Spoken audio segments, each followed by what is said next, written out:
ഏറ്റവും കൂടുതൽ ആളുകളെ ഇൻഫ്ലുവൻസ് ചെയ്യുന്ന ഒരു കലാരൂപമാണ് സിനിമ.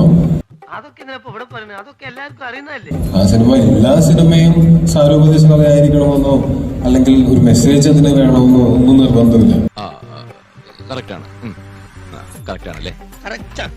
താങ്കളുടെ അഭിപ്രായത്തിൽ ഇതൊരു ജനാധിപത്യമാണെന്നാണോ, ജനങ്ങളുടെ മേലുള്ള ആധിപത്യമുള്ളതാണെന്നാണോ? അമ്മാവൻ കാര്യമായിട്ട് ചൊറിയുന്നുണ്ടല്ലോ. അമ്മാവൻ ചൊറിഞ്ഞൊറിഞ്ഞ് തല്ല് വെച്ച് കൂട്ടുന്നു തോന്നുന്നു. ഇത് കിട്ടേണ്ടത് നീ മേടിച്ചോ?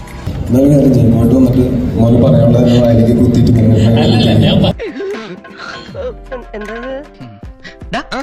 കിട്ടിയാ ഇല്ല, ചോദിച്ചു വാങ്ങിച്ചു പോവാ. എന്റെ ഉത്തരം നേരത്തെ ഗസ് ചെയ്ത് പറയേണ്ട കാര്യമില്ല, ചോദ്യങ്ങൾ ചോദിക്കാം. ഒരു കാര്യം മറ്റടുത്ത ചോദ്യം ചോദിക്കില്ല. ഇതെന്ത് കോപ്പല്ലേ ചോദ്യം? ഇന്റർവ്യൂനുണ്ട് അത്. അല്ല, എന്റെ ഉത്തരം ഇതാണോ എന്ന് ചോദിക്കേണ്ട കാര്യമില്ല. പോട്ടെ സാറേ കേട്ടാ, വീട്ടുകളാ ബോട്ടിയില്ലാത്ത അവൻ എന്തെങ്കിലും പറഞ്ഞെന്ന് പറഞ്ഞ് വിവരമില്ലാത്ത നിങ്ങളല്ലേ അത് ക്ഷമിക്കേണ്ടത്. അങ്ങനെ സ്റ്റേറ്റ്മെന്റുകൾ പറയാം. ഇതല്ലേ ടോവിനോട് അഭിപ്രായം എന്ന് പറഞ്ഞിട്ട് ചോദിക്കരുത്. എന്താ ശരിയല്ല മാവാ? ശരിയല്ലെന്ന് എടോ, ശരിയല്ലെങ്കിൽ ശരിയെന്ന് പറയണോ? ശരിയാ ശരിയാ ശരി. പിന്നെന്താ പ്രശ്നം? മനസ്സിലായോ?